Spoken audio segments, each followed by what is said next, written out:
académique du nouveau délégué. Pourquoi est-il nécessaire de vous présenter, mes chers amis, le curriculum de ce grand homme qui est avec nous aujourd'hui? Pour qui ça est nécessaire? C'est parce que trop souvent, on a des dirigeants que nous ne connaissons pas leur passé académique, leur passé professionnel. Maintenant, décidez pour lui, mettez-le en face vous-même. D'ailleurs, il y a plusieurs caméras qui sont là avec nous. Et les caméras constituent les yeux et les oreilles de la population. Comme j'aurais pu dire pour les témoins qui sont les yeux et les oreilles de la justice. Maintenant, pas arriver là au hasard. Il n'est pas arrivé au hasard. Ce n'est pas un hasard. Nous plus qu'un cadeau.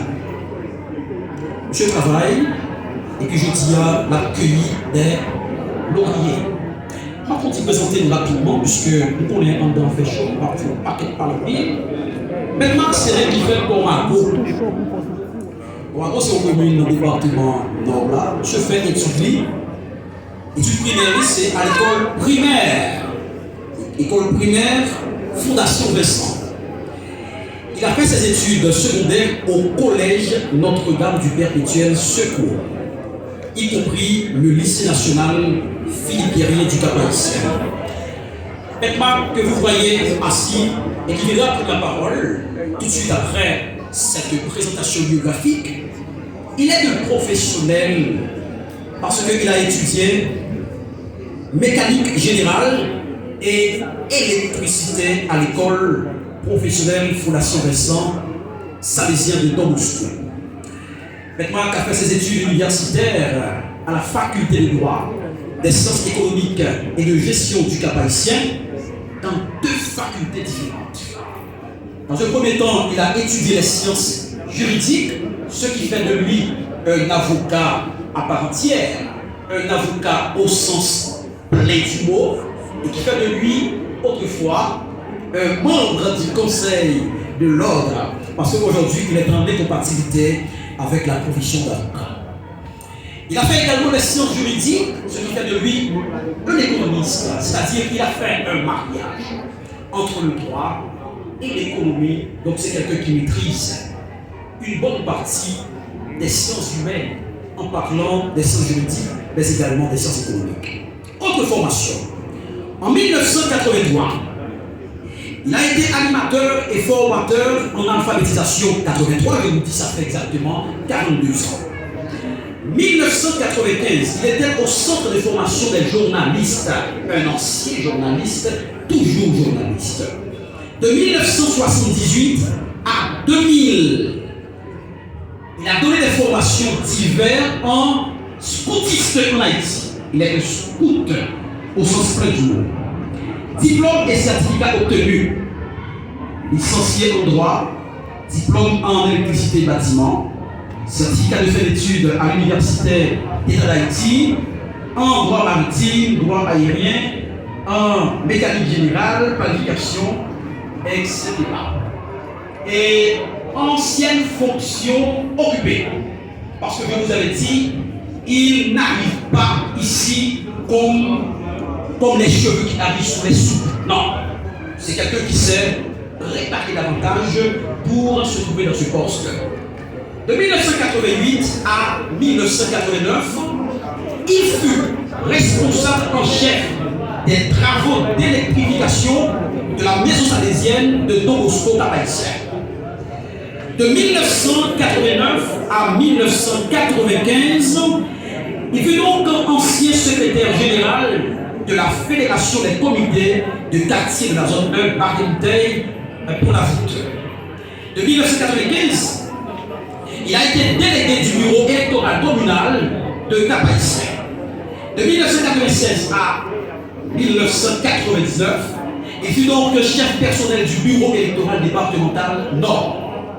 De 1996 à 1997, il fut donc conseiller technique et responsable de logistique des élections mixtes à la faculté de droit, des sciences économiques et de gestion du Cap-Haïtien. de 1998.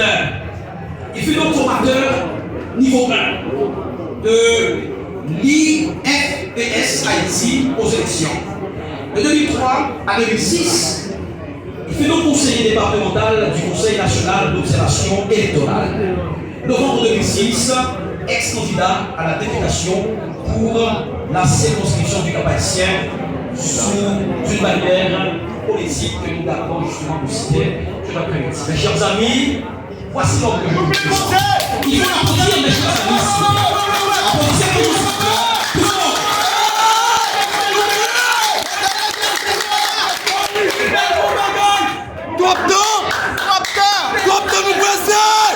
Maintenant, résumé, fait office aujourd'hui du délégué du département. N'a pas aller loin, nous va comme machine nous presser. Il a été pas de courant, pas de machine nous presser.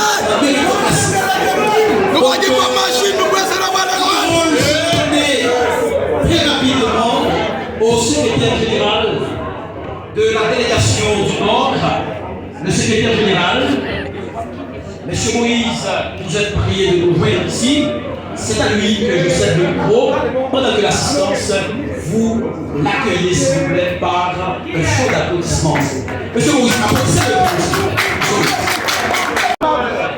Sa beauté extraordinaire et son importance économique à l'échelle mondiale. Du point de vue politique, le département du Nord était connu comme un lieu de résistance face aux actions des pays étrangers, notamment la France.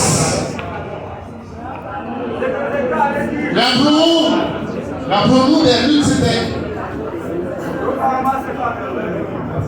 des luttes menées par les nordistes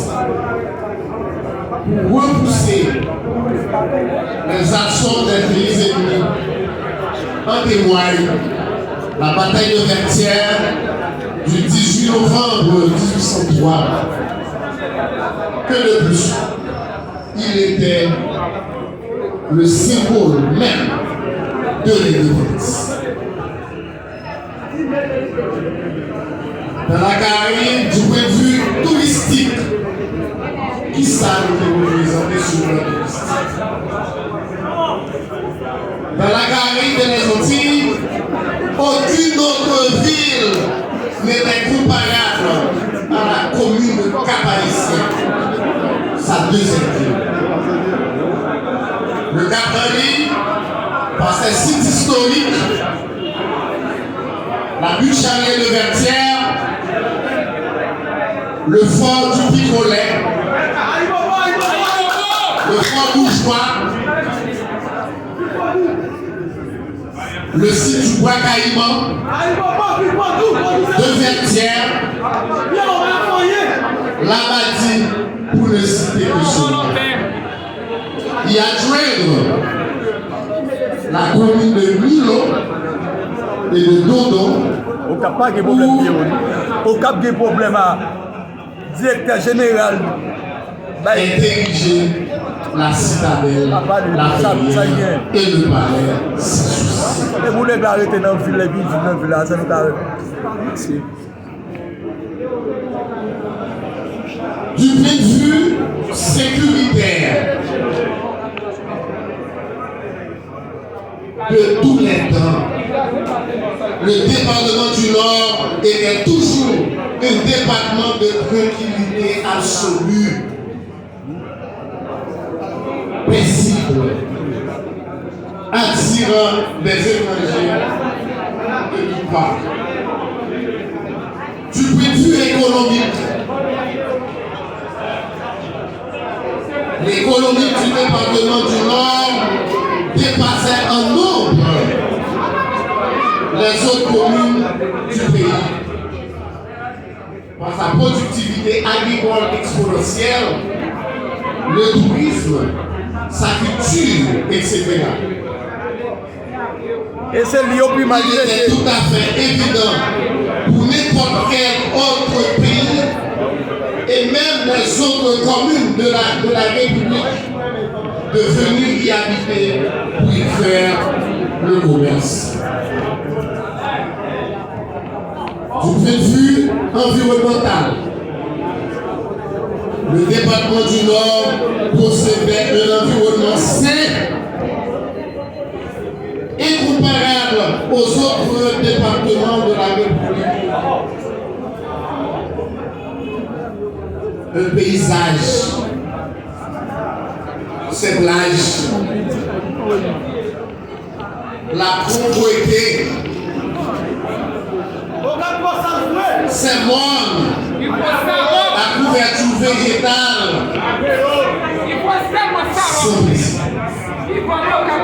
son environnement attirait les habitants des autres départements du pays et ceux du monde entier à venir la visiter et même y aller.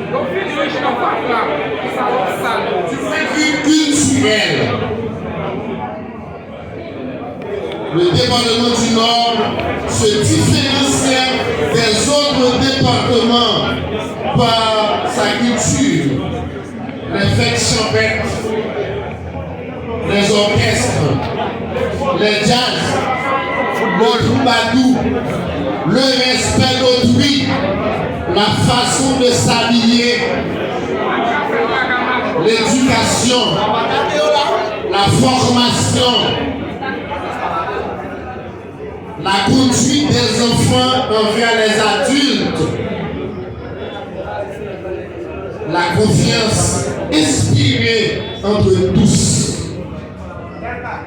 l'entraide, le dire bonjour étaient les principales caractéristiques des gens du Nord. Du point de vue moral, Ministère de l'Intérieur, directeur général, la bonne note. la moralité des gens du Nord était hors pair. L'Intérieur, la bonne note. Les familles se connaissaient parfaitement bien. On pouvait identifier très facilement l'origine familiale de l'enfant par son comportement et son attitude à travers les rues. Si nous ne pouvons pas dire, on ne peut pas faire un bouffe là. Si nous ne pouvons pas dire.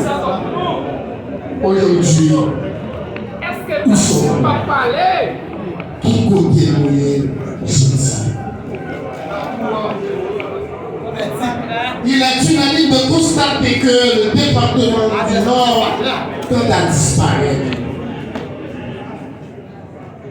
Sa deuxième ville, Cap-Haïtien, Il sera philoclès, vous la bagage. ville Joie et Christophe, le civilisateur par excellence, la ville qui était la plus belle de la Caraïbe, sur laquelle le monde entier portait le regard, est devenue aujourd'hui la ville la plus sale. Le Cap-Haïtien représente aujourd'hui le territoire. Quelle tristesse! Intérieur, attendez. C'est le désarroi Les personnes total d'intérieur, attendez. et même une catastrophe.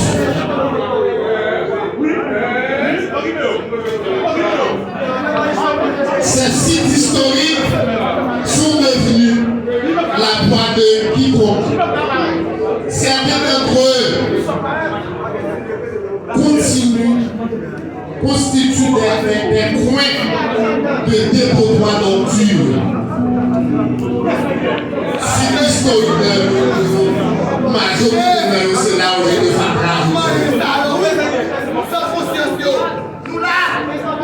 Même si la main est. le cas par exemple de Depuis quand Vertière. monsieur va regarder, depuis les autorités vont monsieur va Donnez faire que sur la ça veut dire, délégué bien, on va t'en faire. non seulement je vais C'est un gardien, moi, il va agir. Mais quand on prescrit une baille, non,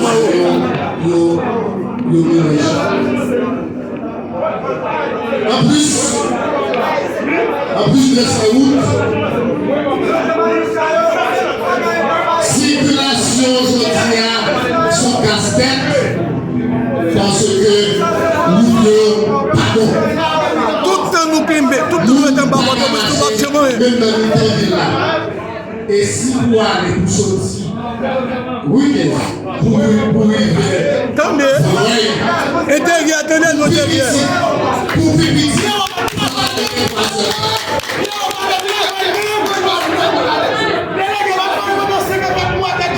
même si 10 ans depuis bon, vous savez regarder le même café. sont passés Bien au télégramme. l'orgueil de la fierté christophienne. Où sont les hommes et les femmes du Nord? Réveillez-vous de votre sommeil d'énergie et agissez vite car votre latence, votre silence, votre légèreté et votre insouciance causeront la descente dans l'affaire de notre département historiquement et héroïquement fort. L'intérieur, attendez. De tout ce qui précède. Dans ma qualité de délégué départemental de ce grand département, je lance un cri d'alarme. Un appel sévère et urgent à tous les fils et filles du département du Nord, à la diaspora notamment, à se joindre à nous pour voir dans quelle mesure, pour qu'ensemble, nous puissions sauver l'honneur, la dignité, la fierté et la moralité du Nord qui tend à disparaître et de rehausser l'éclat de notre cher département que nous aimons. Arrêtez les Guinéens, Bayo. Et très spécialement la commune de Capaïs. Arrêtez les Guinéens, Bayo. La délégation du Nord à elle seule ne peut et ne pourra rien faire sans votre support, sans votre apport. Je demanderais même à ce que nous fassions un gros complot. En conjuguant ensemble notre savoir, nos moyens, nos expériences, notre savoir et notre dévouement pour retirer le département du Nord et